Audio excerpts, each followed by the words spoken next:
Hello दोस्तों, जय Hind. Welcome back to a new video. तो आज के वीडियो में हम लोग डिस्कस करने वाले हैं रागा का मॉक टेस्ट। यहाँ पे आपका फुल मॉक टेस्ट रहेगा जिसमें आपके 30 क्वेश्चंस रहेंगे। इसमें आपका टारगेट रहना चाहिए कि 30 में से आपके 25 क्वेश्चंस तो बने ही बने। जब आपके 25 क्वेश्चंस बनते हैं तब आप लोग जो है आपकी तैयारी को अच्छा मान के चलें और थोड़ी मेहनत और बढ़ाएं जिससे आपके एग्ज़ाम अच्छे से फाइट हो सके। तो यहाँ पे हम लोग पूरे टोटल 30 क्वेश्चंस करेंगे और उसके साथ साथ मेरे साथ साथ आप लोग क्वेश्चन को हल करते जाना और वीडियो के एंड में आप लोग बताना कि आपने कितना स्कोर किया। और इसकी पीडीएफ तो आपको टेलीग्राम चैनल पे मिल ही जाती है। टेलीग्राम का भी लिंक मैं डिस्क्रिप्शन बॉक्स में दे दूँगा। चलिए अब स्टार्ट करते हैं। तो देखिए यहाँ पे हमारा आ चुका है फर्स्ट क्वेश्चन। यहाँ पे देखिए सबसे पहले हम आज करेंगे मैथ का सेक्शन, उसके बाद अपना रीजनिंग और जीके का सेक्शन रहेगा। ठीक है, सबसे पहले देखिए फर्स्ट क्वेश्चन में दिया गया है कि बी की अपेक्षा ए दुगनी तेज़ी से कार्य करता है। यदि दोनों मिलकर किसी काम को 12 दिनों में पूरा करते हैं तो बी अकेले उससे कितने दिन में पूरा करेगा। तो यहाँ पे हमें इसके जो बी का टाइम है मतलब उस बताना है। तो देखिए सबसे पहले तो हम ए और बी लिखेंगे।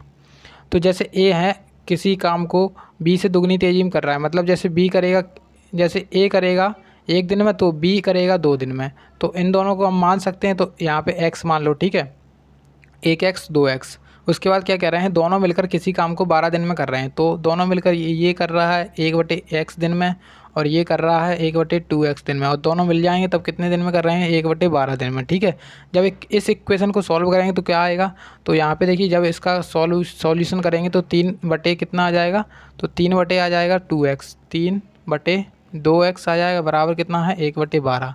तो यहाँ से जब इसको डिवाइड किया तो कितना आ गया, तो यहाँ पे जब डिवाइड किया तो यहाँ पे आएगा 6। तो x का मान कितना आ जाएगा, x का मान आ जाएगा 18। तो जैसे ही x का मान 18 आया फिर हमने देखा कि हमसे किसका मान पूछ रहे हैं, b का मान पूछ रहे हैं। जैसे b अकेले उस काम को कितने दिन में करेगा। तो देखिए a की हमारी कितनी थी, a बराबर 1x था और b बराबर कितना था, b बराबर 2x था। मतलब a हमारा x दिन में कर रहा था और b हमारा 2x दिन में कर रहा था। तो जो b है 18 का दोगुना कितना हो जाएगा 36, यानी कि जो b है 36 दिनों में काम को पूरा करेगा। तो ऑप्शन नंबर जो सी है इसका राइट आंसर हो जाएगा। अब देखिए यहाँ पे अपना नेक्स्ट क्वेश्चन आ चुका है।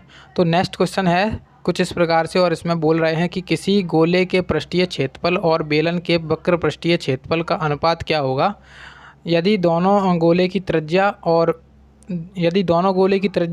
बेलन की त्रिज्या और ऊंचाई बराबर है। देखिए सबसे पहले तो आपको इसमें सूत्र पता होना चाहिए। जब तक आपको इसमें सूत्र पता नहीं होता है, फॉर्मूला पता नहीं होता है, तो आप लोग इसको बिना सूत्र के बिना फॉर्मूला के कर नहीं पाओगे। ठीक है, तो इसका फॉर्मूला क्या होता है, सबसे पहले जो बेलन का जो गोले का पृष्ठीय क्षेत्रफल होता है, गोले का पृष्ठीय क्षेत्रफल होता है 4πr² होता है। उसके बाद अगर हमसे पूछ रहे हैं कि वक्र पृष्ठ का क्षेत्रफल, किसके वक्र पृष्ठ का, बेलन के वक्र पृष्ठीय क्षेत्रफल का अनुपात। तो बेलन का वक्र पृष्ठीय क्षेत्रफल क्या होता है, तो उसका फॉर्मूला होता है 2πrh होता है। जैसे अब हमसे क्या कह रहे हैं, बेलन की त्रिज्या एवं ऊंचाई। तो ये वाला फॉर्मूला किसका है, बेलन का। अब बेलन की त्रिज्या कितनी है, r है, और ऊंचाई h है। तो h बराबर r बता रहे हैं। तो जो यहाँ पे क्या आएगा, तो यहाँ पे 2πr × r हो जाएगा। तो यानी कि 2πr² हो जाएगा। ठीक है, तो 2πr² हो जाएगा। तो 2πr² हो गया उसका मान, किसका मान, जो बेलन का अपना फॉर्मूला हो गया। और उसके बाद हमसे बोल रहे हैं गोले का फॉर्मूला। तो गोले का फॉर्मूला हमें पता था, कितना था, 4πr²। अब देखिए इनका अनुपात कितना होगा, तो जब इसको पाई से पाई कट गया और यहाँ पे r से r कट गया, बचा 2। तो यहाँ पे जो इनका अनुपात निकलेगा वो निकलेगा 2:1। जो ऑप्शन नंबर आपका सी है वो इसका राइट आंसर हो जाएगा। जब तक आपको इसमें फॉर्मूला पता नहीं है तब तक आप लोग इस क्वेश्चन को अच्छे से मतलब कर नहीं सकते इस क्वेश्चन को बिना फॉर्मूले के। ठीक है, चलिए अब नेक्स्ट क्वेश्चन यहाँ पे हमारे सामने है। तो इसमें बोल रहे हैं कि एक विक्रेता अपने सामान पर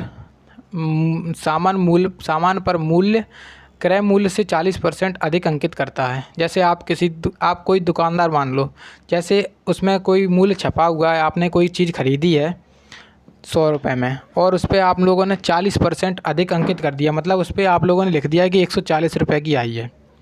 जैसे आप लोगों ने कोई चीज़ कितने खरीदी, 100 रुपये खरीदी और उस पर लिख दिया 140 रुपये। तो यहाँ पे जैसे 140 हो गया, 40% अधिक अंकित कर दिया। उसके बाद क्या कर रहे हैं, उस पर जो अंकित किया है उस पर 20% की छूट दे दी। मतलब जो 20% की छूट है तो 80% में बेचेगा। ठीक है, अब जब इसको डिवाइड करेंगे तो कितना आएगा, 80% का मान होता है 14×8 112। तो 112 जैसे ही आया तो यहाँ पर जब हमने देखा कि 112 में बेचेगा अब वो, और हमारी चीज़ कितने की थी, 100 रुपये की चीज़ थी। जो कॉस्ट प्राइस था हमारा 100 रुपये का था, और उसको बेच दिया उसने 112 रुपये में। तो उसने लाभ कमाया कि नहीं? तो लाभ कितने का कमाया, 12 रुपये का। अब किस पर कमाया, 100 रुपये पर कमाया, क्योंकि जो कॉस्ट प्राइस होता है उस पर ही लाभ हो या हानि होती है। अब इसका परसेंट निकालने के लिए 100 का मल्टीप्लाई कर देंगे, तो 100 यहाँ से 100 कट जाएगा, तो 12% का लाभ आ जाएगा। 12% का लाभ किस ऑप्शन में है, तो ऑप्शन नंबर डी यहाँ पे राइट आंसर हो जाएगा। नेक्स्ट क्वेश्चन, तो देखिए अब नेक्स्ट क्वेश्चन है कि ए और बी सी के मासिक वेतनों का अनुपात है। ए बी और सी के मासिक वेतनों का अनुपात 1:2:3 है। तो जैसे ए अनुपात बी अनुपात सी हमें दिया गया है कितना, 1:2:3। तो इनका हमें जब रेशियो दिया गया है उसके बाद बोल रहे हैं सी का मासिक वेतन ए के मासिक वेतन से 1200 रुपये अधिक है। और यहाँ पे जब देखेंगे रेशियो में हम लोग एक्स मान लेते हैं। तो जैसे हमने देखा कि जी ये कितना अधिक है इससे, तो 2x अधिक है, और यहाँ पे बता रहे हैं 1200, तो दोनों हो गए बराबर। तो 2x बराबर हो गया 1200, तो x बराबर आ जाएगा 600। अब जैसे ही 600 आया हमारा आंसर, तो 600 आ गया x का मान। अब हमसे क्या पूछ रहे हैं, b की वार्षिक वेतन क्या होगा। तो हमें b का वार्षिक वेतन बताना है, ना कि मासिक। तो हमें यहाँ पे मासिक जो है रेशियो दिया गया है, मासिक यानी कि मंथली रेशियो दिया गया है, और उसका ईयरली वेतन बताना है। तो हम कुछ नहीं करेंगे, तो b का जैसे क्या है, तो b का जैसे हम निकालेंगे, मंथली निकाल लेंगे पहले। तो एक मंथ में कितने हो जाएंगे, तो इंटू 600। तो एक मंथ का ये हो गया, तो 12 मंथ का कितना आ जाएगा, तो यहाँ पे 1200 इंटू 12, तो कितना आ जाएगा, 144,000। तो यहाँ पे 14,400 जो है बी का ईयरली वेतन हो जाएगा। तो जो ऑप्शन नंबर सेकंड है इसका, वो इसमें राइट आंसर हो जाएगा। ठीक है, चलिए अब देखते हैं हम अपना अगला क्वेश्चन। तो अगला क्वेश्चन आ चुका है यहाँ पे, और इसमें बोल रहे हैं कि 5 के प्रथम 8 गुणकों का औसत कितना होगा। तो 5 के प्रथम 8 गुणक आपको पता होने चाहिए। तो यहाँ से स्टार्ट लेना करते हैं। तो सबसे पहले औसत का फॉर्मूला क्या होता है, औसत का फॉर्मूला होता है जितनी भी संख्या है उनका टोटल योग बटे जितनी संख्या है उनकी संख्या। तो जैसे 5 + 5 का अगला गुणज क्या होगा, 10 + 15 + 20 + 25, ठीक है, और प्लस कितना आएगा, 30 + 35 + 40। अब ये टोटल कितनी संख्या है, 1 2 3 4 5 6 7 8। तो 8 से इसमें डिवाइड देंगे। ठीक है, अब देखिए हमें इसमें एक अच्छी चीज़ पता है कि जो रेशियो होता है बीच का होता है। तो जैसे हमने इस तरफ छोड़ दी 4 संख्याएं, इस तरफ पहले हम 3 संख्या छोड़ दें, क्योंकि देखिए यहाँ पर जो डिफरेंस है इसमें समान है। इस तरफ 3 संख्या छोड़ दी, इस तरफ 3 संख्याएं छोड़ दी, तो बची 20 और 25। मतलब जो रेशियो होगा हमारा वो 20 और 25 के बीच में होगा। तो 20 और 25 का रेशियो हम निकाल सकते, वो मतलब जो औसत हमारा होगा वो 20 और 25 के बीच में होगा। तो 20 और 25 को जैसे हमने ऐड किया, और उसमें जब जो 2 संख्याएं हैं इनमें 2 से भाग दे देंगे, तो 45/2 कितना आ जाएगा, तो 45/2 आ जाएगा 22.5, यानी कि 22.5, जो कि ऑप्शन नंबर फर्स्ट है इसका राइट आंसर। ठीक है, 22.5। चलिए अब देखते हैं अपना नेक्स्ट क्वेश्चन। तो नेक्स्ट क्वेश्चन बोला जा रहा है कि यदि x y से 25% कम कमाता है। देखिए अगर आप लोग x हैं और यहाँ पे y है कोई, x y से 25% कम, मतलब y जैसे 100 रुपये कमा रहा है, तो आप लोग उससे 25% कम यानी कि 75 रुपये कमा रहे होंगे। फिर उसके बाद क्या कह रहे हैं, तो y x से कितने % अधिक कमाता है। तो जब देखेंगे y x से, जब यहाँ पे डिफरेंस देखा कितने का आया, 25 का, तो 25 रुपये अधिक कमाता है। कौन कमा रहा है, y किससे कमा रहा है, x से। तो x आएगा यहाँ पे बटे में इंटू 100% निकालने के लिए। तो यहाँ पे जब 3 बार चला जाएगा, और 100 को जब 3 से डिवाइड करते हैं तो 33 सही 1/3 या फिर 33.3333 आता रहता है। तो यहाँ पे जो ऑप्शन नंबर जो डी है इसका, वो यहाँ पे इसका राइट आंसर हो जाएगा। चलिए अब देखते हैं अपना नेक्स्ट क्वेश्चन। तो देखिए नेक्स्ट क्वेश्चन में बोला जा रहा है कि एक आदमी ने एक निश्चित दूरी ट्रेन से 25 किलोमीटर प्रति घंटे की दर से तय की और 4 किलोमीटर प्रति घंटे की दर से चलकर वापस आया। यदि पूरी यात्रा में 5 घंटा 48 मिनट का समय लगा है तो तय की गई दूरी कितनी थी। तो यहाँ पे देखिए हम क्या करते हैं, सबसे पहले तो दूरी मान लेते हैं कि दूरी है डिस्टेंस डी। ठीक है, उसके बाद अगर आप लोगों को डिस्टेंस बराबर क्या होता है, दूरी बटा चाल बराबर होता है वैसे दूरी बटे समय। चाल बराबर होता है दूरी बटे समय। अब समय का क्या फॉर्मूला निकलेगा यहाँ से, तो समय चले जाएगा इधर और चाल चली जाएगी इधर, मतलब समय बराबर हो जाएगा दूरी बटे चाल। ठीक है। समय बराबर क्या हो जाएगा, दूरी बटे चाल। अब देखिए दूरी हम मान ले रहे हैं डिस्टेंस है d, उसके बाद चाल क्या है, पहले तो इनकी 25 चाल है, उसके बाद फिर से क्या कह रहे हैं 25 चाल से चल रहे हैं, फिर उसके बाद और 4 किलोमीटर प्रति घंटे की चाल से फिर चले हैं, उतनी ही दूरी चले हैं। तो d प्लस डी अपॉन कितना हो जाएगा 4, यानी कि दूरी बटे चाल कितना है, समय है, ये समय का फॉर्मूला हो गया। और हमारे पास समय कितना दिया गया है 5 घंटा 48 मिनट, तो 5 घंटे 48 मिनट, 48 मिनट 5 सही 5/60 को घंटे में बना लेंगे तो ये आ जाएगा, ठीक है। अब देखिए जब इसको करेंगे कैची गुणा यहाँ पे किया तो 100 आया और 25 4 29 डी, तो 29 डी हो गया यहाँ पर, बराबर जब इसको काटेंगे तो 12 चौके 48 और 12 पंजे 60 और 5 पंजे 25, 29 बटे यहाँ पर कितना आएगा 5, तो 29/5 आया, ठीक है। अब 29 से 29 ये वाले चले गए और 5 से ये चला जाएगा 20 बार, तो मतलब अब जो डी का मान आएगा, तो डी का मान क्या आएगा, डी का मान आएगा 20। मतलब जो डिस्टेंस हमारी थी उसने टोटल दूरी कितनी तय की, तो 20 किलोमीटर की दूरी उसने तय की। जो ऑप्शन नंबर सी है इसका राइट आंसर है, ठीक है। चलिए अब देखते हैं यहाँ पे हमारा अगला क्वेश्चन क्या है। तो देखिए अगला क्वेश्चन है कि क्यू के पिता, ये रीजनिंग से क्वेश्चन आ चुका है हमारा, उसमें बोल रहे हैं कि क्यू के पिता बी के दामाद हैं। तो सबसे पहले हमें क्यू बनाना पड़ेगा और उसमें बनाना पड़ेगा। तो क्यू जैसे है तो उसके फादर, क्यू के फादर को मान लो यहाँ पे कोई भी हो सकता है, उसके क्यू के पिता किसके दामाद हैं, बी के दामाद हैं। तो मतलब इनकी पत्नी के पिता के पत्नी के पिता कौन है, बी हैं, ठीक है, बी के दामाद हैं। उसके बाद क्या है, सी क्यू की बहन है, सी है ना जो क्यू की बहन है, सी क्यू की बहन हो गई। उसके बाद हमसे क्या कह रहे हैं, पी और क्यू, सी क्यू की बहन है और पी की बेटी है। जैसे सी है क्यू की बहन है, पी की बेटी कैसे होगी, पी की बेटी तब होगी ना जब इनके पिताजी की पत्नी होंगी। तो पिताजी की पत्नी कौन है, यहाँ पे पिताजी की पत्नी है जो पी बता रहे हैं पी, तो पी हो जाएंगी इनकी पत्नी यानी कि बी की डॉटर।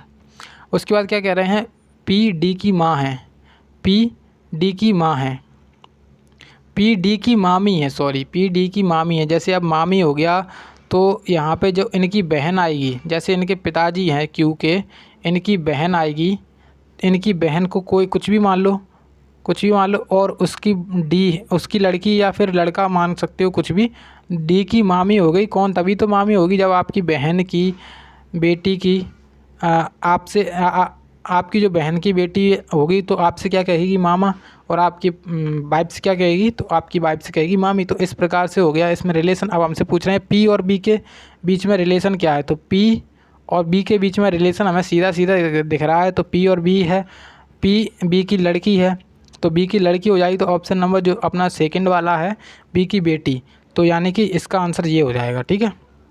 चलिए अब यहाँ पे अपना नेक्स्ट क्वेश्चन देखते हैं।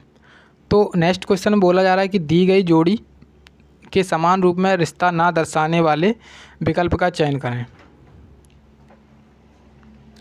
तो यहाँ पे 4 ऑप्शंस दिए गए हैं। सबसे पहले तो हमें यहाँ पे एक ऑप्शन, पहले ये रिलेशन फाइंड किया गया है कि आगे की ओर और पीछे की ओर। इसमें देखिए दोनों हम जब देखेंगे तो आगे की ओर और पीछे की ओर एक दूसरे के विपरीत हैं। तो अगर ये रिलेशन हमारा किसी में नहीं लगता है तो वही वाला हमारा आंसर हो जाएगा, क्योंकि देखिए हमें यहाँ पे सबसे अलग छांटना है। जो रिलेशन लग रहा है वो तो सभी में लगेगा, कि कोई एक ऑप्शन ऐसा होगा जिसमें ये रिलेशन नहीं लगेगा। तो देखिए जब हमने देखा आशा और निराशा, ये दोनों एक दूसरे के अपोजिट हैं, बिल्कुल सही है।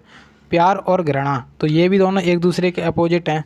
उसके बाद हमने देखा हल्का और गहरा, मतलब हल्का और गहरा ये भी एक दूसरे के अपोजिट हैं। लेकिन गुस्सा और क्रोध, अगर हमने देखा गुस्सा और क्रोध, तो जब हमने देखा गुस्सा और क्रोध ये दोनों एक दूसरे के अपोजिट नहीं हैं, ये दोनों एक दूसरे के हैं समानार्थी, यानी कि सिमिलर वर्ड हैं ये दोनों एक दूसरे के। तो इस प्रकार से इसका आंसर हो जाएगा ऑप्शन नंबर सी। अब देखते हैं यहाँ पे अपना नेक्स्ट क्वेश्चन। तो नेक्स्ट क्वेश्चन है, यदि mango lemon and melon are fruits को यहाँ पे कुछ इस प्रकार से कोड किया है, और mango and lemon are yellow को कुछ इस प्रकार से कोड किया है, और मेलन इज़ ग्रीन को कुछ इस प्रकार से कोड किया है। तो मेलन का क्या पूछ रहे हैं हमसे, कोड पूछ रहे हैं। तो देखिए बहुत ही सरल कोड पूछ लिया है हमसे मेलन का। तो मेलन का हम कैसे निकालेंगे, देखिए जब हमने देखा इसमें मेलन है और इसमें हमने देखा कि इसमें है 8 5 और 7, तो 8 5 और 7 जिसमें अब जिसमें मेलन है तो उसको देखेंगे। तो मेलन किस में है, एक तो मेलन इसमें है। अब इसमें कोई चीज़ कॉमन दिख रही है आपको, 5 कॉमन दिख रहा है मुझे 5। तो जो 5 है और जो मेलन है वो दोनों एक दूसरे कॉमन हो गए। तो ये जो अपना आंसर हो जाएगा किस क्या हो जाएगा, तो मेलन का जो कोड है MELON, मेलन का कोड क्या हो जाएगा, 5 हो जाएगा। तो ऑप्शन नंबर जो फर्स्ट है वो यहाँ पे इसका राइट आंसर हो जाएगा। चलिए अब देखते हैं यहाँ पे अपना अगला क्वेश्चन। तो देखिए हाउसेस को यहाँ पे कोडिंग डिकोडिंग से क्वेश्चन पूछा गया है, और जो कि आपका कोडिंग डिकोडिंग से क्वेश्चन बनता ही बनता है, आप लोग 100% मान के चलो। तो हाउसेस को यहाँ पे क्या लिखा है इन्होंने, GNA/DR। तो DAIR बाई को क्या लिखेंगे, तो सबसे पहले देखिए हम HOUSES हाउसेस को देखेंगे। तो पहले हाउसेस में GNA और D फिर R। तो देखिए हमने जब देखा इसमें कि क्या लॉजिक लगा रहे हैं, सबसे पहले तो देखिए इसमें जब इसमें देखा हमने तो -1 किया है पहले में, ठीक है। उसके बाद दूसरे में भी देखा तो -1 यहाँ पर भी हुआ है। फिर उसके बाद देखा यहाँ पे जब इसमें देखा तो A का नंबर क्या होता है, देखो U का नंबर होता है 21 और A का नंबर होता है एक, तो एक नंबर पे आता है A और एक आता है 27 नंबर पे। तो 21 में 6 जोड़ेंगे यहाँ पे तो आ जाएगा 27। तो यहाँ पे 6 ऐड किया है। उसके बाद देखिए S में भी S19 पे Y 25 पे, तो यहाँ पर भी +6 ऐड किया है। उसके बाद देखिए यहाँ पर तो -1 किया है और यहाँ पर भी -1 किया है। मतलब अब ये सीरीज चल रही है, 2 बार -1, 2 बार +6, 2 बार -1, 2 बार +6, इस प्रकार से चलेगी। अब हम निकालेंगे इसमें डायरी में, तो DIAR/, तो इसमें जब निकालेंगे तो सबसे पहले -1 करेंगे, तो -1 -1 और +6 और -1, तो इस प्रकार से चलेंगे। तो D में -1 करेंगे C, I में -1 करेंगे तो H, और A में +6 करेंगे तो कितना आएगा 7, 7 पे क्या आता है G। उसके बाद R में +6 करेंगे तो R जैसे 18 पे आता है, 18 6 कितना होगा 24, तो X यहाँ पे आ जाएगा और Y के यहाँ पर X आ जाएगा। तो हमें किस ऑप्शन में दिख रहा है, तो जो CHGXX कौन से ऑप्शन में है, तो CHGXX ऑप्शन नंबर जो C है उसका ये वाला राइट आंसर हो जाएगा। चलिए अब देखते हैं अपना नेक्स्ट क्वेश्चन। तो नेक्स्ट क्वेश्चन है कि जो अव्यवस्थित अक्षरों को पुनर्व्यवस्थित करके एक सार्थक शब्द बनाइए और फिर उस शब्द से उनमें से सबसे अलग छांटिए। यानी कि आपको पहले तो इनको कुछ कोड करना है इनमें, और उसमें आपको ऑड वन आउट बताना है। तो देखिए इसमें हमने जब गौर से देखा, इसको देखा हमने गौर से, तो ये क्या बनने वाला है। जब इसको हम गौर से देखेंगे तो ये सबसे पहले देखेंगे इसको, तो ये देखेंगे हम कि गोल्ड बन रहा है, GOLD। देखो आप लोग गौर से, ये बन रहा है गोल्ड, ठीक है। जो अपना D नंबर का है ये तो गोल्ड बन रहा है। तो अब हमें इससे थोड़ी हिंट मिल गई कि हमारी जो अलग अलग चीज़ें होंगी, मतलब जो अपनी धातु होंगी, या फिर तो इन्होंने वो लिखी होगी। अब हमने देखा ये ऑप्शन नंबर C, तो ये कुछ इस प्रकार से बनेगा कॉपर, तो COPPER कॉपर हो गया ये। उसके बाद ये थर्ड वाला देखा हमने, थर्ड वाला क्या है, तो थर्ड वाला है अपना आयरन, तो IRON, थर्ड वाला अपना आयरन का सिंबल बता रहा है। उसके बाद जो अपना 4 जैसे हमने ये देखा, तो NADS में बन जाएगा अपना सैंड, SAND, तो सैंड जैसे ही बना हमारा। तो हमें सबसे अलग पता चल गया, ऑड वन आउट हम आसानी से निकाल लेंगे कि हमारा कौन सा ऑड वन आउट होगा। तो कौन सा ऑड वन आउट होगा, तो जो अपना सैंड है बाकी सब चीज़ों से ऑड वन आउट होगा, क्योंकि ये सारी की सारी धातुएँ हैं, लेकिन जो अपना सैंड है वो कुछ धातु नहीं है, यानी कि रेत। तो ऑप्शन नंबर जो B है इसका राइट आंसर हो जाएगा, क्योंकि ये सबसे ऑड वन आउट है। चलिए अब देखते हैं यहाँ पे अपना नेक्स्ट क्वेश्चन। तो नेक्स्ट क्वेश्चन है कि श्रृंखला में तो श्रृंखला में लुप्त पद का बताना है आपको स्थान। तो देखिए एक क्वेश्चन आपका यहाँ से भी 101% बनता ही बनता है। तो इस चैप्टर को अच्छे से लगा के यहाँ देखिए हमें सीरीज़ दी गई है 13, 14, 18, 27, फिर उसके बाद क्वेश्चन मार्क। तो देखिए सबसे पहले हम इस सीरीज़ को नोट करेंगे, 13, 14, 18, फिर 27, फिर उसके बाद क्वेश्चन मार्क। अब हमने इनका डिफरेंस लेकर देखा, जैसे हमने, तो डिफरेंस मेथड बहुत अच्छा मेथड रहता है। डिफरेंस इसमें पहले में आया 1 का, जब इसमें 14 से 18 का देखा तो 4 को ऐड किया है, इसमें जब देखा तो हमने कितने को ऐड किया है, 9 को। बस अब हमें दिख गया कि हमारा जो लॉजिक है वो कुछ इस प्रकार से। जब देखेंगे हम इसमें देखा हमने कि 1 का स्क्वायर मान के चलो 1 ही होता है, उसके बाद 2 का स्क्वायर 4 होता है, उसके बाद 3 का स्क्वायर 9 होता है। मतलब ये सीरीज चल रही है 1 2 3 4। अब 4 के स्क्वायर की आएगी, 4 का स्क्वायर कितना हुआ 16, और 16 किस में ऐड करना पड़ेगा 27 में, तो हमारा आंसर आना चाहिए। तो जब हमने 27 और 16 को ऐड किया तो 27 + 16 7 और 6 13, और यहाँ पे कितना आ जाएगा 43। तो जो 43 है किस ऑप्शन में है, तो ऑप्शन नंबर जो सी है वो इसका राइट आंसर है। चलिए अब देखते हैं यहाँ पे अपना नेक्स्ट क्वेश्चन। तो नेक्स्ट क्वेश्चन कुछ इस प्रकार से है कि 4 × 9 × 3 = 4, 5 × 9 × 1 = 3। तो 9 × 9 × 7 का मान क्या होगा। तो देखिए सबसे पहले कुछ लॉजिक लगा के देखते हैं हम इसमें कि क्या लॉजिक लगा रहे हैं। तो जब इसमें हमने देखा कि लॉजिक कुछ इस प्रकार से हैं, जब हम 4 को ऐड करेंगे 9 के साथ, उसको 3 के साथ ऐड करेंगे तो कितना आ रहा है 9 और 4 13 और 3 16 आ रहा है। और 16 किसका स्क्वायर होता है 4 का, मतलब इसका अंडर रूट भी निकाल दिया है, तो मतलब ये 4 आ गया है। ठीक है, अगर हमने ये लॉजिक लगा लिया है तो अब हम देखेंगे चेक करके कि हमारा ये लॉजिक अगर इसमें काम कर जाता है तो हमारा इसमें भी काम करेगा। तो बस इसको हमें चेक करना है। तो 5 + 3 + 1, तो इसको जब ऐड किया तो कितना आया 5 और 3 8 और 1 9, और 9 का कितना आ जाएगा, तो 9 का आ जाएगा 3, जो कि यहाँ पे लिखा है। तो मतलब ये बिल्कुल सही लॉजिक है। अब देखिए इसमें करेंगे तो 9 + 9 + 7, तो 9 दूनी 18 और 7 कितना हो जाएगा 18 और 7 हो जाएगा 25। तो 25 किसका अंडर रूट खोलेंगे तो 25 स्क्वायर होता है अपना किसका 5 का। तो 5 हमें किस ऑप्शन में दिख रहा है, जो ऑप्शन नंबर अपना फर्स्ट वाला है वो इसका राइट आंसर है। चलिए अब देखते हैं अपने जीके क्वेश्चन आ चुके हैं थोड़े बहुत, यहाँ पे 7 से 8 क्वेश्चन आपके जीके के रहते हैं, जीके से रहते हैं। तो देखिए क्वेश्चन पे यहाँ पे बोला गया है कि कंप्यूटर का जाल, कंप्यूटर शब्द जाल में रैम यानी कि RAM का संदर्भ क्या है। रैम का फुल फॉर्म आपको बताना है। तो रैम का फुल फॉर्म आपको क्या होगा, तो रैम का फुल फॉर्म होता है रैंडम RANDO एक्सेस मेमोरी। तो रैंडम एक्सेस मेमोरी रैम का फुल फॉर्म होता है। अब देखेंगे किस ऑप्शन में, तो ऑप्शन नंबर जो डी है वो यहाँ पे इसका राइट आंसर हो जाएगा। देखिए यही क्वेश्चन बार बार रिपीट होता है, कई बार आपसे पूछ लिया जाता है रोम। तो रोम का फुल फॉर्म क्या है, तो रोम का फुल फॉर्म है read READ read only memory. ठीक है, MEMORY। ठीक है, तो रीड ओनली मेमोरी किसका फॉर्म है, फुल फॉर्म है ROM का, रोम का। ठीक है, और रैम का फुल फॉर्म क्या है रैंडम एक्सेस मेमोरी। अब आप लोग मुझे कमेंट बॉक्स में बताएं कि ALU का फुल फॉर्म क्या है, ALU इसका फुल फॉर्म क्या होगा, कमेंट में ज़रूर से बताना। क्वेश्चन बन सकता है, काफ़ी ज़्यादा इंपॉर्टेंट है। तो अब यहाँ पे अगला क्वेश्चन है कि लोकसभा के चुनाव लड़ने के लिए इच्छुक व्यक्ति की न्यूनतम आयु कितनी होनी चाहिए।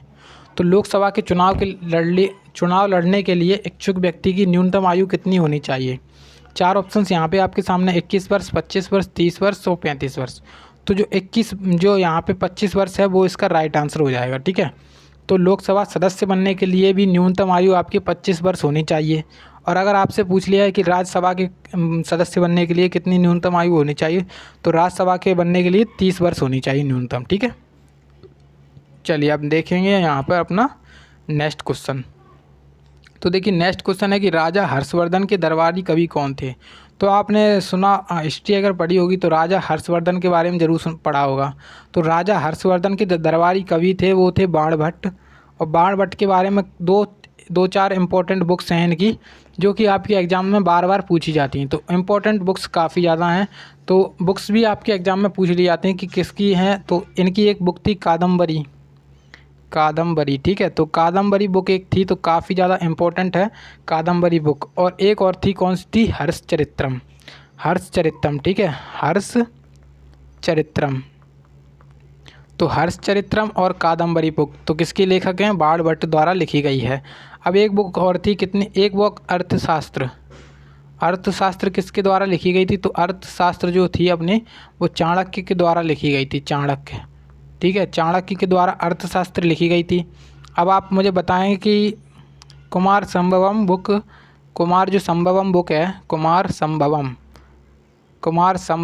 किसके द्वारा लिखी गई थी। कई बार एग्जाम में आ चुका है क्वेश्चन, काफ़ी इंपॉर्टेंट है इसलिए मैं पूछ रहा हूँ आपसे। चलिए अब देखते हैं यहाँ पे अपना नेक्स्ट क्वेश्चन। तो देखिए नेक्स्ट क्वेश्चन है कि संगमरमर चट्टानों की किस श्रेणी में आता है।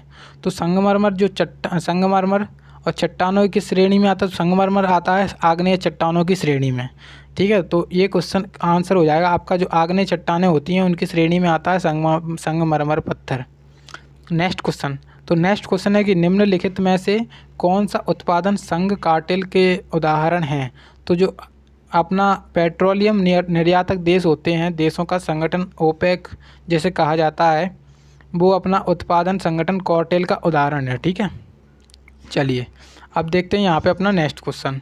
तो नेक्स्ट क्वेश्चन काफ़ी ज़्यादा इम्पोर्टेंट है और यहाँ से आपके कई सारे क्वेश्चंस बन सकते हैं अगर आप लोग उस क्वेश्चन को अच्छे से एनालिसिस करते हो तब। तो देखिए सबसे पहले हमसे पूछा गया कि जर्मनी की मुद्रा क्या है? तो जर्मनी की मुद्रा सभी को पता होगी, आप सभी को। तो जर्मनी की मुद्रा जो है ना, वो क्या है? जर्मनी की मुद्रा तो यूरो जर्मनी की मुद्रा है, ठीक है। जर्मनी की मुद्रा हो गई यूरो। जर्मनी की अगर बात करें तो जर्मनी की राजधानी क्या है? बर्लिन, बर्लिन, ठीक है। जर्मनी की राजधानी है बर्लिन। क्योंकि देखिए बर्लिन किस लिए एग्ज़ाम में आ सकता है? बर्लिन में अभी शायद अपने जो प्रधानमंत्री नरेंद्र मोदी गए थे तो बर्लिन में ही घूमने गए थे, दौरा करने गए थे बर्लिन का, तो इसमें आपका पूछा जा सकता है। तो जर्मनी की मुद्रा हो गई यूरो और जो आपकी राजधानी हो गई वो हो गई यहाँ की बर्लिन। अब आप लोग देखिए कुछ और देश हैं इम्पोर्टेंट, उनकी मुद्रा और राजधानी याद कर लें क्योंकि एग्ज़ाम में आते हैं बिल्कुल से, ठीक है। अब देखते हैं यहाँ पे अपना नेक्स्ट क्वेश्चन। तो नेक्स्ट क्वेश्चन है कि पास आती हुई रेलगाड़ी की सीटी की आवृत्ति या तीक्ष्णता बढ़ती जाती है, तो ऐसा किस परिघटना के कारण होता है?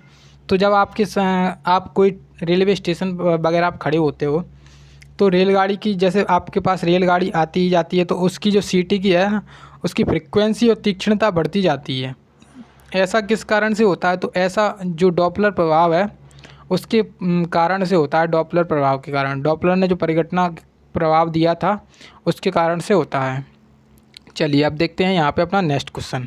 तो नेक्स्ट क्वेश्चन में देखिए यहाँ पे बोला जा रहा है कि नीचे दिए गए विकल्पों में से लुप्त संख्या का चयन करें। तो यहाँ पे जो आपको क्वेश्चन मार्क दिया गया है ये, इसके स्थान पे हमें बताना है कि कौन सी संख्या आएगी। तो देखिए सबसे पहले हम जब इसको देखते हैं तो इसमें देखेंगे कि लॉजिक क्या लग रहा है। तो इसका लॉजिक जो है, आप जब ऐसा क्वेश्चन एग्जाम में आए तो सबसे पहले आपको इसमें टाइम देना है 10 से 15 सेकंड, और अगर बनता है तो ठीक है, नहीं बनता है तो उसको छोड़ के चले जाओ, आगे बढ़ जाओ। क्योंकि क्वेश्चन में अगर आप लोग ज़्यादा टाइम दे दोगे तो आपका और क्वेश्चंस के लिए टाइम कम बचेगा। तो देखिए इसमें जो लॉजिक है वो मैं आपको बताता हूँ।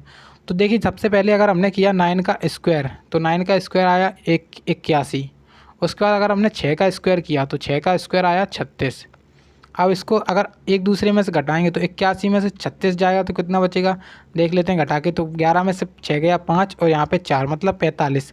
तो मतलब इन दोनों का स्क्वायर कर रहे हैं और आपस में घटा दे रहे हैं, तो जो हमारी थर्ड संख्या है वो आ जा रही है। तो बस इस प्रकार से हम इसका भी चेक करके अपना थर्ड वाला जो है उसका आंसर निकाल लेंगे। तो 11 का स्क्वायर होता है 121 और 8 का स्क्वायर होता है 64। 121 में से 64 जाए तो कितना बचेगा? यहाँ पे 57। तो बिल्कुल सही है, यहाँ पर ये लॉजिक काम कर रहा है। अब देखिए 8 और 3, तो 8 का स्क्वायर होता है 64 और 3 का स्क्वायर होता है 9। तो जब हमने इसमें से घटाया तो कितना बचा? 55। तो 55 जो है ऑप्शन नंबर सेकंड में है, जो कि हमारा इसका राइट आंसर है। चलिए अब देखते हैं अपना नेक्स्ट क्वेश्चन। अब हमारा नॉन वर्बल वाला पार्ट भी आने वाला है। तो नेक्स्ट क्वेश्चन में बोला जा रहा है कि निम्नलिखित समीकरण को ठीक करने के लिए किन दो चिन्हों को परस्पर बदला जाना चाहिए। तो देखिए ऐसा भी क्वेश्चन अगर आपके एग्जाम में आ जाता है तो आप इसको छोड़ के आगे बढ़ जाओ, या फिर इसमें अगर ज़्यादा टाइम नहीं देना है आपको शुरुआत में, क्योंकि ऐसा क्वेश्चन टाइम लगाने के लिए ही आता है, आपका टाइम वेस्ट करने के लिए ही आता है। क्योंकि आपको इसमें सारे के सारे ऑप्शंस चेक करके देखने पड़ते हैं। तो हम इसमें देखेंगे जब इसका आंसर क्या होने वाला है, तो इसका जो आंसर है वो होने वाला है प्लस और माइनस। तो इसमें प्लस और माइनस को जब हम चेंज करेंगे तब हमारा आंसर बनेगा। तो देखिए हमने जब इसको चेंज किया तो क्या आंसर बनता है हमारा, जब इसको चेक करते हैं तो देखिए सबसे पहले हमारे पास है 4 × 5, उसके बाद यहाँ पे माइनस है तो यहाँ पे प्लस हो जाएगा 24। उसके बाद यहाँ पे डिवाइड बाई 12 है और यहाँ पे माइनस हो जाएगा और 18 इक्वल टू में हमें 14 लेकर आना है। तो 4 पंजे होता है 20 और ये चला जाएगा कितनी बार? ये हो जाएगा 2 बार चला जाएगा और -8। तो 20 और 8 होते हैं 22 और 22 में से 8 जाएंगे तो कितने बचेंगे? 14। तो यहाँ पे जो ऑप्शन है मतलब हमारा बिल्कुल काम करेगा। तो जो ऑप्शन नंबर डी वाला है बिल्कुल सही है। मैं तो सजेशन दूंगा आपको कि ऐसे क्वेश्चन को सबसे लास्ट में करना चाहिए आपको एग्ज़ाम टाइम पे। तो देखिए यहाँ पे अब हमें बोला जा रहा है कि निम्नलिखित आकृति श्रृंखला में आगे आने वाली आकृति का चयन कीजिए। तो यहाँ पे आपको एक श्रृंखला दी गई है आकृतियों की, और अगली जो आकृति है हमें वो बतानी है। तो बस अगली आकृति कैसे बताएंगे उसको देखते हैं और पढ़ते हैं और बताते हैं आकृति। तो एनालिसिस करते हैं अच्छे से। देखिए सबसे पहले तो हमने जब इसको पहली और दूसरी आकृति को देखा, पहली और दूसरी आकृति में देखा हमने, तो ये वाला हमारा जो खाली वाला बॉक्स है वो अपना एक स्टेप इधर आ गया है और ये वाला अपना एक स्टेप इधर चला गया है। ठीक है, उसके बाद इसने क्या किया है, जो अपना सेकंड से थर्ड स्टेप में जब गए तो इसने अपनी पोजीशन को एक छोड़ के एक आ गया है यहाँ पे, मतलब एक इसने छोड़ दिया और यहाँ पे आ गया है। देख सकते हो आप, इसने एक जगह छोड़, इसने क्या किया है, जैसे इसने यहाँ पे आना चाहिए तो ये वाली जगह छोड़ के यहाँ पे आ गया है। ठीक है, और इसने भी ऐसा ही किया है, इसने ये वाली जगह छोड़ के यहाँ पे आ गया है। तो मतलब पहले में एक जगह छोड़ी, दूसरे में दो जगह छोड़ी, अब तीसरे में 3 जगह छोड़ेंगे। ठीक है, तीसरे में 3 जगह छोड़ेंगे अगर ये लॉजिक लग रहा है तो देखिए यहाँ पर जब ये आ गया तो 3 जगह छोड़ेंगे, 1 2 3 यहाँ पे आना चाहिए, तो यहाँ पर आ रहा है, बिल्कुल सही है। और ये हमारा कहाँ पे आना चाहिए, तो 1 2 3 तो यहाँ पे आ रहा है, बिल्कुल सही, ये भी सही है। तो मतलब अब हमारा जो चौथी स्टेप में आएगी तो 4 जगह छोड़ेंगे, मतलब ये वाला अगर छोड़ेगा अपनी जगह तो कैसे जाएगा, 1 2 3 4, मतलब यहीं पे लौट के आ जाएगा वापस। उसके बाद अगर ये अपनी जगह छोड़ेगा तो कहाँ पे जाएगा, तो 1 2 3 4, तो 1 2 3 4, मतलब ये भी अपनी जगह पे वापस आ जाएगा। तो मतलब जो हमारा जैसा चित्र है वैसा का वैसा ही चित्र रहेगा। तो यहाँ पे जो कौन सा ऑप्शन है अब देखेंगे, यहाँ पर देखिए सबसे पहले तो हमने देखा कि अब इसमें क्या लॉजिक लगाएंगे। अब हम ये डार्क पोर्शन देखेंगे, डार्क पोर्शन हमारा किस साइड रहेगा। देखिए अब हमने देखा ऑप्शन नंबर सी और option number D, option number C और ऑप्शन नंबर बी इसमें एक जैसे हैं, लेकिन जो डार्क पोर्शन है वो हमारा अलग अलग है। तो डार्क पोर्शन देखेंगे हम किस में है, सबसे पहले इसमें लेफ्ट में था तो इसमें राइट में हो गया, इसमें लेफ्ट में था इसमें राइट में हो गया, तो अब हमारा होगा लेफ्ट में। अब लेफ्ट में किस ऑप्शन में दिख रहा है, तो लेफ्ट में दिख रहा है मुझे ऑप्शन नंबर सी में, तो ऑप्शन नंबर सी इसका राइट आंसर हो जाएगा। ठीक है, चलिए तो यहाँ पर अब अगला क्वेश्चन आया है कि इसमें आपको निर्देश दिए गए हैं कि प्रश्नों में 3 समस्या आकृतियाँ दी गई हैं तथा चौथी के लिए स्थान रिक्त छोड़ा गया है। समस्या आकृति का एक श्रृंखला यानी कि सीरीज है। ढूंढिए कि उत्तर आकृति ए बी सी में से आपको भाई बताना है, 4 ऑप्शंस दिए जाएंगे, उसमें से आपको बताना है कि हमारी कौन सी संख्या आएगी। तो देखिए सबसे पहले जो हमारा प्लस माइनस और गुणा, और ये इस स्टेप से दूसरे स्टेप में जाने के लिए इन्होंने क्या किया है, तो फर्स्ट स्टेप से दूसरे स्टेप में जाने के लिए इन्होंने देखिए गुणा जो है वो अपना इधर आ गया है और ये अपना सर्किल इधर खिसक गया है, माना जो अपना प्लस था वो यहाँ पे आ गया और माइनस इधर आ गया है। मतलब सारे के सारे लोगों ने अपने स्थान चेंज कर लिए हैं एक बार में। ठीक है, 90 डिग्री क्लॉकवाइज घूम के। अब देखिए फिर से यहाँ पे जब इन्होंने देखा कि फिर से यहाँ पे इन्होंने वही किया है, अपने स्थान को चेंज किया है, मतलब ये यहाँ पे आ गया, ये यहाँ पे पहुँच गया, तो ये इन्होंने अपने स्थान को चेंज किया। अब क्या होगा, तो ये अपना प्लस है फिर से अपना स्थान पे आएगा यहाँ पर, तो प्लस अब यहाँ पे आएगा, उसके बाद जो माइनस था वो यहाँ पे पहुँच जाएगा, उसके बाद जो गुणा था वो यहाँ पे आ जाएगा और सर्किल यहाँ पे आ जाएगा। अब देखेंगे कि हमारा अब ये ऑप्शन कौन सा है, तो ये ऑप्शन मुझे दिख रहा है ऑप्शन नंबर बी, क्योंकि देखिए प्लस यहाँ पर है, गुणा यहाँ पर है और सर्किल यहाँ पे है, माइनस अपना यहाँ पे, बिल्कुल सही है। तो ऑप्शन नंबर 20 का राइट आंसर हो जाएगा। चलिए अब देखते हैं यहाँ पे अपना नेक्स्ट क्वेश्चन। तो नेक्स्ट क्वेश्चन भी कुछ ऐसा ही है कि यहाँ पे देखिए सबसे पहले हमें आकृति दी गई है कुछ इस प्रकार से, और यहाँ पे जो अपना एक सर्किल टाइप का दिया गया है डार्क बिंदी, तो डार्क बिंदी ने एक जगह छोड़ी और यहाँ पे आ गया, मतलब एक स्थान छोड़ के यहाँ पे पहुँच गया ये। फिर उसके बाद क्या किया इसने, ये वाला छोड़ा फिर यहाँ पे पहुँच गया है, तो अगले में क्या करेगा, तो ये वाला छोड़ के यहाँ पे पहुँचना चाहिए इसको। समझ रहे हो आप लोग, जैसे हमने ये वाला देखा तो ये वाला यहाँ पे छोड़ के यहाँ पे पहुँच गया है, जैसे यहाँ इस स्टेप में है, तो अब इसने ये वाला छोड़ दिया और यहाँ पे आ गया, देख सकते हो आप लोग। तो अब ये वाला छोड़ेगा और जो अगली स्टेप आएगी इसमें यहाँ पे आना चाहिए। तो अगली स्टेप में 2 ऑप्शन में दिख रहा है खाली, एक ऑप्शन नंबर ये और एक ऑप्शन नंबर ये। अब देखिए हमें तीर की दिशा पता करनी पड़ेगी कि तीर की दिशा कौन सी है। तो सबसे पहले हमने जब देखा कि पहले स्टेप में था कुछ इस प्रकार से, उसके बाद क्या था, ये अपने जो क्लॉकवाइज घूम गया तीर अपना, तो अपना जी कैसे हो गया, अपना हो गया कुछ इस प्रकार से।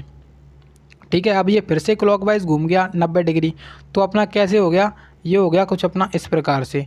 अब अपना फिर से जो है ना, इसके बाद क्या होगा, तो फिर से क्लॉकवाइज घूमेगा, मतलब फिर से क्लॉकवाइज घुमाएंगे इसको, तो मतलब ये ऐसा चला जाएगा ऊपर और ये आ जाएगा नीचे। तो मतलब ये इस प्रकार का तीर बनना चाहिए। तो इस प्रकार का तीर किस ऑप्शन में दिख रहा है, तो जो ऑप्शन नंबर सी है वो हमारा इस तरीके से राइट आंसर हो जाएगा इसका, ठीक है, ऑप्शन नंबर सी। देखिए अगर आप लोगों को वीडियो अच्छी लग रही है तो प्लीज़ वीडियो को लाइक ज़रूर करना, चैनल को सब्सक्राइब कर लेना, बेल आइकन को प्रेस कर लेना। अब देखते हैं यहाँ पे अपना अगला क्वेश्चन। तो देखिए अगले क्वेश्चन में बोल रहे हैं, यहाँ पे हमें क्वेश्चन मार्क दिया गया है, चौथी आकृति बतानी है कौन सी संख्या आएगी, कौन सी आकृति आएगी। तो देखिए सबसे पहले क्या लॉजिक लगा रहे हैं, तो इस प्रकार से आप लोग समझ सकते हो। तो ये ऐसा बनेगा, तो ऐसी वाली आकृति हमें देखनी है ऐसे टाइप में। तो ऐसे टाइप में केवल तीन आकृति हैं, तो ये वाली तो हमारी चली गई, ठीक है। उसके बाद अब देखिए यहाँ पे जो स्टार था वो यहाँ पे हो गया है, और यहाँ पे जो प्लस था वो यहाँ पे ऐसे हो गया है, ठीक है। गुणा था वो यहाँ पे हो गया है, तो इस प्रकार से जो हमारा गुणा है वो यहीं पर रहेगा, और जो अपना स्टार है वो यहीं पर रहेगा। हमें किसकी पोजीशन बतानी है, तो हमें पोजीशन बतानी है केवल इसकी, जो हमारा जो क्या है यहाँ पर हमारा जो त्रिभुज है उसकी पोजीशन के हिसाब से हमें बनाना पड़ेगा। तो देखिए सबसे पहले वाले स्टेप में कुछ इस प्रकार से था, उसके बाद दूसरी स्टेप में कुछ इस प्रकार से था। तो मतलब ये दोनों एक दूसरे के विपरीत हैं। तो थर्ड स्टेप में फिर ऐसे है, तो फोर्थ स्टेप में फिर ऐसे आएगा। अब इससे अब जी कौन से ऑप्शन में दिख रहा है, तो मुझे खाली ऑप्शन नंबर जो अपना सेकंड है इसमें दिख रहा है। तो जो ऑप्शन नंबर सेकंड इसका राइट आंसर है। चलिए अब देखते हैं अपना नेक्स्ट क्वेश्चन। तो नेक्स्ट क्वेश्चन है, और थोड़े मैं इसको ऑप्शंस दिखाने की कोशिश करता हूँ आपको।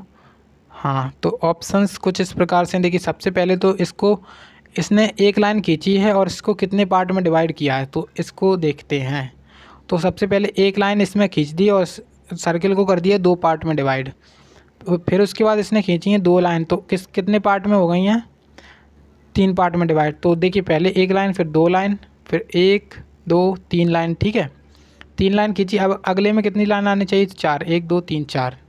लेकिन अब लाइनें कैसे आएंगी, ऐसे में आनी चाहिए, क्योंकि पहले में ऐसे थी वर्टिकल, फिर अगले में ऐसी आई, फिर ऐसे आएगी, फिर ऐसे आएगी, ठीक है।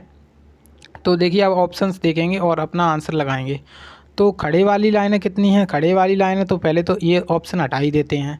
उसके बाद खड़े वाली लाइनें हैं 5, मतलब हमें 4 लाइनें लेके आनी हैं और उसको 5 पार्ट में डिवाइड करना है। तो 1 2 3 4 5, तो एक तो ये हो गया। और जब इसको देखा 1 2 3 4 5 6, तो ये तो ज़्यादा पार्ट में डिवाइड हो गया। तो मतलब हमारा जो ऑप्शन नंबर सेकंड वाला है, ऑप्शन नंबर जो बी वाला है, तो वो इसका हो जाएगा राइट आंसर, ठीक है। चलिए अब देखते हैं अपना नेक्स्ट क्वेश्चन, तो जो कि हमारा लास्ट क्वेश्चन है। तो लास्ट क्वेश्चन है, तो मुझे पता है कि अभी तक आप लोगों ने सब्सक्राइब कर लिया होगा। तो लास्ट क्वेश्चन बोल रहे हैं कि प्रश्न में 4 आकृतियां ए बी सी डी दी गई हैं, जिनमें से इन 4 आकृतियों में से 3 आकृतियां कुछ हद तक समान हैं। इसमें से आपको ऑड वन आउट निकालना है। ऑड वन आउट निकालना है, तो ऑड वन आउट निकालने के लिए क्या करेंगे, तो सबसे पहले जब हम देखेंगे आकृतियाँ सारी की सारी कुछ इस प्रकार से हैं, इस प्रकार से हैं, लेकिन एक आकृति हमें दिख रही है कुछ इस प्रकार से। तो वो आकृति कौन सी है, तो इसमें कुछ ज़्यादा नहीं है। तो इसमें देखिए सबसे पहले देखा ऑप्शन नंबर डी जो हो गया गलत आंसर इसका, मतलब ये odd one out option number D है इसका, ठीक है। कि हमें ये कैसे पता चला कि सारी की सारी आकृतियाँ अपनी 7 टाइप में हैं, तो जब हमने इसको देखिए घुमाएंगे, जब हम इसको एंटी क्लॉकवाइज, तो ये 7 टाइप का बनेगा, और जब इसको क्लॉकवाइज घुमाएंगे तो ये अपना 7 टाइप का बनेगा, और ये तो अपना 7 टाइप का है ही। लेकिन इसमें जब हम घुमाएंगे तो ये तो कुछ इस प्रकार से बनेगा ना, तो ये उल्टा हो रहा है, इसलिए यही हमारा ऑड वन आउट है, ऑप्शन नंबर डी। तो यहाँ पे हो चुकी है हमारी वीडियो पूरी। आशा है कि आप लोगों को वीडियो अच्छी लगी हो। अगर वीडियो अच्छी लगी हो तो प्लीज़ लाइक करें, दोस्तों के साथ शेयर ज़रूर करना, और चैनल पर नए हो तो सब्सक्राइब कर लेना। चलिए मिलते हैं अगले वीडियो में, तब तक के लिए जय हिंद जय भारत।